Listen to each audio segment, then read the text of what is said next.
ఈ రారండో వేడుక చూద్దాం బ్లాక్ బస్టర్ అంటాకి కారణం చాలా ఉన్నాయి, చాలామంది ఉన్నారు. వాళ్ళల్లో మొదటిగా నేను చెప్పాల్సింది దేవిశ్రీ గురించి చెప్పాలి. ఆయన ఇక్కడ లేరు, ఆస్ట్రేలియాలో ఏదో రాక్ షోస్కి వెళ్ళారన్నారు.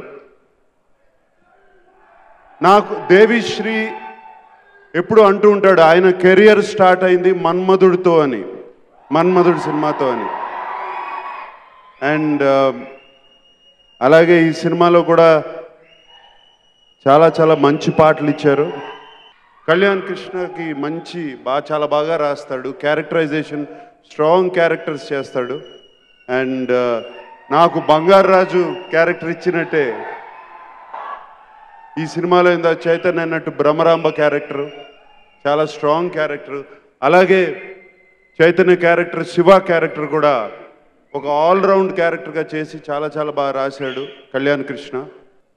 ఆల్ టెక్నీషియన్స్ అందరూ, మా టెక్నీషియన్స్, ఆర్టిస్టులు, చలపతిరావు గారు అందరూ ఉన్నారు ఇక్కడ, ఎంతోమంది ఉన్నారు. అందరికీ మరీ థ్యాంక్స్ చెప్పుకోవాలి. సో భ్రమరాంబ గురించి చెప్తాను. మా డోల్ క్వీన్, మా డోల్ రాణి భ్రమరాంబ. నిజంగా ఆ క్యారెక్టర్లోకి వెళ్ళి భ్రమరాంబని మీరు ఇప్పటి వరకు ఒక గ్లామరస్ అండ్ మోడర్న్గా చూశారు. ఈ సినిమాలో ఒక చక్కటి పల్లెటూరు పిల్లలాగా హాఫ్ సారీస్ వేసుకుని, నాకు తెలిసి ఇప్పుడు ఈ డ్రెస్సులు కానీ హాఫ్ సారీస్ కానీ ఈ సినిమా తర్వాత ఒక పెద్ద ఫ్యాషన్ స్టేట్మెంట్ అయిపోతాయి. అంతేకాకుండా పర్ఫార్మెన్స్ కానీ యాక్టింగ్ కానీ చాలా చాలా బాగా చేసింది భ్రమరాంబ. కొడుకు గురించి తండ్రి ఎక్కువ పొగడకూడదు, మరి ఎలా? అందుకని నేను ప్రొడ్యూసర్ ఈ సినిమాకి, తండ్రిని కాదు. ప్రొడ్యూసర్గా చెప్తున్నాను, నా hero super, hero is super. చాలా చాలా బాగా చేశాడు. మీరు ఎలా చూడాలనుకుంటున్నారో, ఎలా బటన్లు తెగాలనుకుంటున్నారో,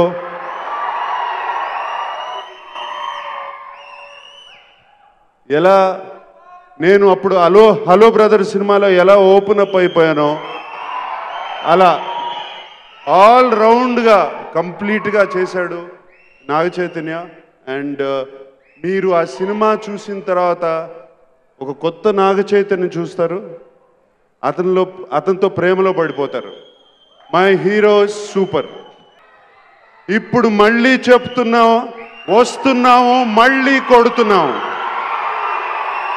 ఇది fix. Thank you very much.